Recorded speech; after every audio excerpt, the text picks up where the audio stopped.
तो कैसे हो आप सभी। उम्मीद करते हैं कि स्वस्थ होंगे, मस्त होंगे और एकदम जोरों शोरों से अपनी पढ़ाई पे लगे होंगे। तो मेरे प्यारे बच्चों, आप सभी का हाईली डिमांडेड जो टॉपिक है, जिसने आपने भर भर के कमेंट किया है कि वही है कि सर ओएमआर सीट को कैसे भरना है, प्लीज आप बता दीजिए सर। बहुत गलतियां होती है हमसे। मान लीजिए जो बच्चा पहली बार एग्जाम दे रहा है, ओएमआर सीट मिलेगा, उसको कैसे भरना है, इस चीज के बारे में आज बात करेंगे। और जब हम ओएमआर सीट को भर लेते हैं सही तरीका से, हम कहीं ना कहीं अपना 15 से 20 मिनट अपने आप को बचा लेते हैं। और लास्ट में ये जो 15 से 20 मिनट जब हम बचाते हैं, तो इसको हम अपने रिवाइज करने के लिए, अपने आंसर को देखने के लिए, मिलाने के लिए, ये हमारे लिए बहुत ही ज्यादा फायदेमंद रहता है। तो चलिए बाबू देखते हैं। देख सकते हैं जैसे कि आपके सामने 2 सीट है बाबू, देख सकते हैं आपके सामने 2 सीट है, ठीक है। ये जो पहला सीट आप देख रहे हैं, इस पहले वाले सीट को हम अटेंडेंस सीट कहते हैं, ठीक है, जिसमें हम अटेंडेंस को फिल करते हैं। और ये जो आपको दूसरा सीट दिख रहा है, इसको हम कहते हैं ओएमआर आंसर सीट, जिसमें हम अपने आंसर को पूर्ति करते हैं। तो बाबू इस वीडियो में मैं आपको पूरा बताऊंगा किस तरीके से आपको ओएमआर सीट को भरना है और किस तरीके से आंसर सीट को भरना है और क्या क्या लिखना है, कहां पे रोल नंबर, रोल कोड, विषय लिखना है, डेट लिखना है, ठीक है। हर चीज के बारे में हम बात करेंगे। तो देख सकते हैं स्क्रीन पे भी आपका है, ये इसको हम ओएमआर सीट कहते हैं, जिसमें हमारा जो भी ऑब्जेक्टिव होता है इसको हम फिल करते हैं। और दूसरे वाले सीट को हम क्या कहते हैं बाबू, अटेंडेंस सीट कहते हैं, कि जब हम परीक्षा देंगे, जो भी चीज का परीक्षा होगा उसको हम कैसे अटेंडेंस सीट में भरेंगे। तो यहाँ पे भर पाना थोड़ा सा मुश्किल होगा, यहाँ पे बता पाना मुश्किल होगा, इसलिए हम आपको बहुत ही अच्छी तरीका से लाइव करके, ठीक है, पेन और कॉपी के साथ में उसी सीट को भर करके दिखाएंगे। आप इस वीडियो में बने रहिएगा और देखिएगा, आपको बहुत फायदा होगा। इससे आपको कोई भी गलती होने की कोई भी गुंजाइश नहीं है। तो आइए प्यारे बच्चों, तो देखते हैं हमको कैसे ओएमआर सीट को और अटेंडेंस सीट को भरना है। आपके सामने जैसे देख सकते हैं कि ओएमआर सीट मैंने लिया है और उसके बाद आंसर सीट लिया है। तो आइए बारी बारी से हम देखेंगे क्या क्या चीजें हमें को, किस किस चीजों को हमें चयन करना है और किस तरीके से हमको भरना है। तो देख सकते हैं जैसे आप, ये हमारा ओएमआर सीट है बाबू। तो सबसे पहले ओएमआर सीट को हमें कैसे भरना है, तो यहाँ पे दिया है परीक्षार्थी का नाम, ठीक है। तो जो भी आपका नाम होगा, जैसे मेरा नाम सौरभ कुमार है, तो मैंने सौरभ कुमार यहाँ पे भर दिया है, ठीक है। उसके बाद देखिए यहाँ पे दूसरे नंबर पे है रोल कोड और रोल नंबर। तो इसमें आपको या तो रोल कोड या तो रोल नंबर भरिएगा। तो जैसे मैंने अपना रोल नंबर भर दिया है, ठीक है, और यहाँ पे मैंने अपना रोल कोड भी भर दिया है कि ये मेरा रोल नंबर है, ये मेरा रोल कोड हो गया। तो फिर जब तीसरे नंबर पे आएंगे, तीसरे नंबर पे आपको दिया है विषय कोड। तो जिस भी परीक्षा का जो भी आपका विषय होगा, उसका आपको विषय कोड दिया होगा क्वेश्चन पेपर पे, ठीक है। तो मान लीजिए कि 112 विषय कोड रहा, या फिर 113, 114, जो भी विषय कोड हो सकता है।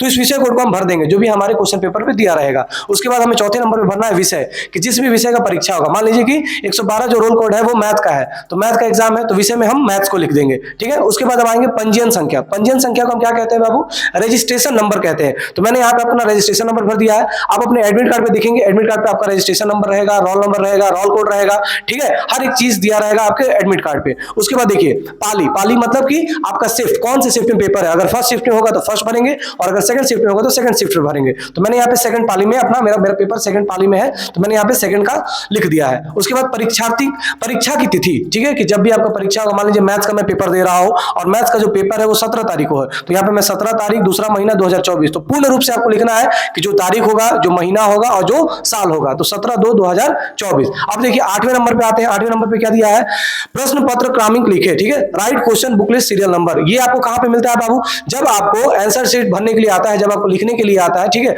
तो वहां पे आपको क्वेश्चन बुकलेट नंबर लिखने के लिए आता है, ठीक है, वहां पे दिया रहता है, उसी को आपको भरना है। तो जैसे तो क्वेश्चन बुकलेट सीरियल नंबर को आप लिखेंगे, तो मैंने अपना क्वेश्चन सीरियल बुकलेट नंबर भर दिया है 34503142231। जैसे मेरा जो मुझे क्वेश्चन मिला था उसमें जो सीरियल नंबर दिया था मैंने उसको भर दिया है। तो वैसे ही आपको जो भी क्वेश्चन मिलेगा उसका जो भी सीरियल नंबर होगा उस चीज को आपको भर देना है। अब 9वें नंबर में क्या भरना है, परीक्षा केंद्र का नाम, जहां भी आपका परीक्षा का केंद्र दिया होगा। जैसे कि मेरा परीक्षा का जो केंद्र है वो अंजाबी सिंह कॉलेज विक्रमगंज, विक्रमगंज में मेरा कॉलेज का सेंटर दिया गया है, अंजाबी सिंह कॉलेज में। तो इस तरीके से पूर्ण रूप से आपका परीक्षा का केंद्र को लिख देना है कि कहां पे आपका परीक्षा का केंद्र दिया गया। यहाँ पे देखिए परीक्षार्थी का पूर्ण हस्ताक्षर, आप अपना यहाँ पे हस्ताक्षर करेंगे, जो आपका सिग्नेचर होगा पूर्ण रूप से जैसे आप सिग्नेचर किए हो, ठीक है, तो वही आपको यहाँ पे सिग्नेचर करना है। ये जो आप देख रहे हो यहाँ पे दिया है आपका इन्विजिलेटर सिग्नेचर, यहाँ पे आपका सिग्नेचर नहीं होना चाहिए, यहाँ पे आप सिग्नेचर नहीं करोगे। यहाँ पे जो आपकी कॉपी को चेक करेंगे उनका सिग्नेचर होना चाहिए, ठीक है, जो भी वहां पे आपकी गार्डिंग करते हैं वो सिग्नेचर करेंगे, या फिर जो आपकी कॉपी को चेक करेंगे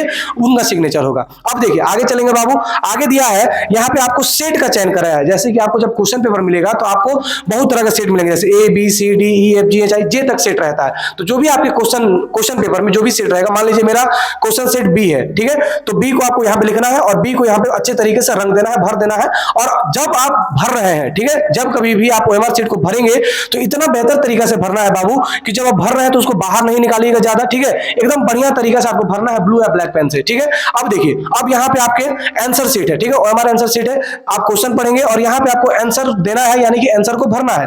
जैसे जैसे क्वेश्चन नंबर 1 का जो आंसर होगा सी हुआ, तो हमने सी को भरा है। देखिए कितना बेहतरीन तरीके से सी को भरा गया है। तो आपको जब भी भरना है ओएमआर शीट को तो बहुत ही बेहतरीन तरीका से भरना है, ना ही ये इस गोला के बाहर निकलना चाहिए ज्यादा और ना ही कम। ऐसे बहुत सारे बच्चे ऐसे होते हैं ना कि भर देते हैं, ठीक है, जैसे कि उन्होंने बी ही टिक किया, लेकिन आपको क्या लग रहा है कि आपने ये पूरी तरीके से भरा है? जी नहीं, आपने पूरी तरीके से इसको नहीं भरा है। तो आपको बहुत अच्छे तरीके से इसको रंग देना है पूरी तरीके से, ठीक है। ये गोला के बाहर नहीं आना चाहिए, सर्कल के बाहर नहीं आना चाहिए, तो इसको माना जाएगा कि आप इसको अच्छे तरीके से भरे हुए हैं। तो समझ में आ गया, इस तरीके से आपको ओएमआर शीट को बाबू भरना है।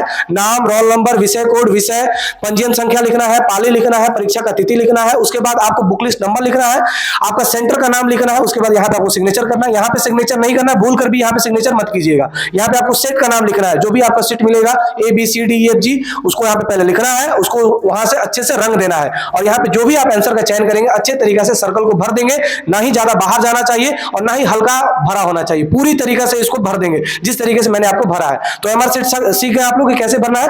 आइए हम अब दूसरे सीट पे आते हैं जिसको हम कहते हैं अटेंडेंस सीट। अटेंडेंस सीट कहने का मतलब जब जब आप परीक्षा देने जाएंगे, जो जो परीक्षा होगा उसका अटेंडेंस आपको लगेगा कि किस तरीके से आपको अपना अटेंडेंस भरना है। तो सबसे पहले यहाँ पे क्या दिया है बाबू, विषय का कोड एवं नाम। तो आपका मान लीजिए सबसे पहले जो भी आप परीक्षा देंगे उस विषय का, जैसे मैंने मैथ्स का मेरा पेपर है तो मैथ लिखोगे और मैथ्स का विषय कोड होगा 112, तो मैंने यहाँ पे 112 लिख दिया, ठीक है। तो 112 और मैथ्स ये हमारा विषय कोड हो गया, ये हमारा विषय हो गया। अब देखिए परीक्षा की तिथि, जिस दिन भी आप जो परीक्षा देने जाएंगे उस दिन का आप तिथि लिख दोगे। तो 17 तारीख दूसरा महीना 2024 ये हमारा तिथि हो गया जिस दिन हमारा मैथ का पेपर है, ठीक है। और यहाँ पे क्या लिखना है बाबू, question book list serial number. तो आपको जो सीरियल नंबर मिलेगा, बुक लिस्ट पे सीरियल नंबर मिलेगा, उसको आपको यहाँ पे भर देना है। तो जैसे मैंने आपको भर दिया है, तो जब आप इसको भर दोगे तो ये जो सर्कल सर्कल बना है इसको भी आपको अच्छे से रंगना है। जैसे 3 के सामने भरना है, 4 है तो 4 के सामने भरना है, 5 है तो 5 के सामने भरना है, उसी तरीके से इसको भी भरना है, ठीक है। तो पूरी तरीका से अच्छे से ये भरा होना चाहिए। ये नहीं कि आपने यहाँ पे लिख दिया और इसको भरा नहीं, तो बाबू ये आपका मान्य नहीं होगा। तो आपको जब लिखना है तो इसको अच्छे तरीके से रंग भी देना है, ना ही बाहर निकलना चाहिए, पूर्ण रूप से पता चलना चाहिए कि आपने जो लिखा है उसी को यहाँ पे रंगा हुआ भी है, ठीक है। इसी तरीके से मैथ्स का हो गया, तो 5 यहाँ पे खंडर बनाए गए हैं, 5 यहाँ पे बॉक्स बना गए, यहाँ पे मैथ्स हो गया, साइंस हो गया, इंग्लिश हो गया, SST हो गया और यहाँ पे आपका संस्कृत हो गया। तो ये इन पांचों विषय का आप यहाँ पे अटेंडेंस सीट है, ठीक है। उसके बाद देखिए यहाँ पे परीक्षार्थी का हस्ताक्षर, आपको यहाँ पे सिग्नेचर करना है। जैसे मेरा नाम सौरभ कुमार सिंह है तो मैंने अपना सिग्नेचर कर दिया, इससे बाहर आपका नहीं जाना चाहिए, ठीक है। इससे बाहर आप मत कीजिएगा, इसमें मैंने पूरा अपना हस्ताक्षर जो है कर दिया है। अब देखिए यहाँ पे उपस्थित, अनुपस्थित या फिर निष्कासित। तो जब आप प्रेजेंट होंगे तो आप अपना प्रेजेंट यानी कि उपस्थित, अनुपस्थित मतलब अगर आप प्रेजेंट नहीं है, एब्सेंट है, तो यहाँ पे एब्सेंट का वो खुद पे लग जाएगा। निष्कासित मतलब आप परीक्षा देने से निष्कासित अगर हो जाते हैं तो निष्कासित का यहाँ पे चयन हो जाएगा, ठीक है। यहाँ पे आपको सिग्नेचर नहीं करना है, सिग्नेचर वही करेंगे जो आपको कॉपी को सबमिट करेंगे, जो आपकी कॉपी को लेंगे। तो इसी तरीके से जिस दिन जो परीक्षा होगा उस दिन आपको ये अटेंडेंस शीट भर देना है। अब देखिए यहाँ पे है परीक्षार्थी का नाम, यहाँ पे आप अपना नाम भर देंगे। जैसे मेरा नाम सौरभ कुमार सिंह है, ठीक है, तो मैंने भर दिया। उसके बाद रोल कोड, रोल नंबर, यहाँ पे आपका रोल कोड या फिर रोल नंबर में से कोई भी भर देंगे। यहाँ पे सूचीकरण संख्या भर देंगे। कक्षा आपका 10वीं है तो क्लास 10th भर देंगे। उसके बाद जिला का नाम, आपको जिला का नाम, जैसे मेरा जिला का नाम रोहतास है तो मैंने यहाँ पे रोहतास भर दिया। परीक्षा का कोड एवं नाम, परीक्षा का कोड भर देंगे। जैसे मैंने 112 लिखा, ये हमारा परीक्षा का कोड हो गया। और परीक्षा का नाम क्या हो गया बाबू, मैथ्स हमारा विषय हो गया तो मैथ्स लिख देंगे। बात समझ में आ गई। तो इस तरीके से हमें क्या भरना है, हमारे अटेंडेंस शीट को भरना है। और जब भी भरेंगे बारीकी से हमें देखेंगे कि जो भी हमने लिखा हुआ है क्या हमने उसी को इस बॉक्स में भरा है, तो यही चीज को हमें चयन करना है बाबू। तो आप देख सकते हैं किस तरीके से हमने ओएमआर शीट को भरा और किस तरीके से हमने आंसर शीट को भरा। तो जब हम इसको बढ़िया तरीके से भर देंगे बाबू तो हम कहीं ना कहीं अपने एग्जाम में 15 से 20 मिनट बचा लेंगे। और यही 15 से 20 मिनट जब पूरी तरीके से हम अपने कॉपी को लिख लेंगे तो उसको कॉपी को मिलाने के लिए हमारे लिए बहुत ही ज्यादा फायदा करता है। बहुत सारे बच्चे गलती क्या करते हैं कि जल्दबाजी में कुछ भी भर देते हैं और गलतियां हो जाती है, जिस वजह से उनका जो रिजल्ट है वो रुक जाता है। तो ये आपको गलती नहीं करना है। तो मुझे उम्मीद है आप सभी को फायदा हुआ होगा। अगर अच्छा लगा होगा तो कमेंट जरूर कीजिएगा और ज्यादा से ज्यादा बच्चों को शेयर कीजिएगा। Thank you so much, love you all.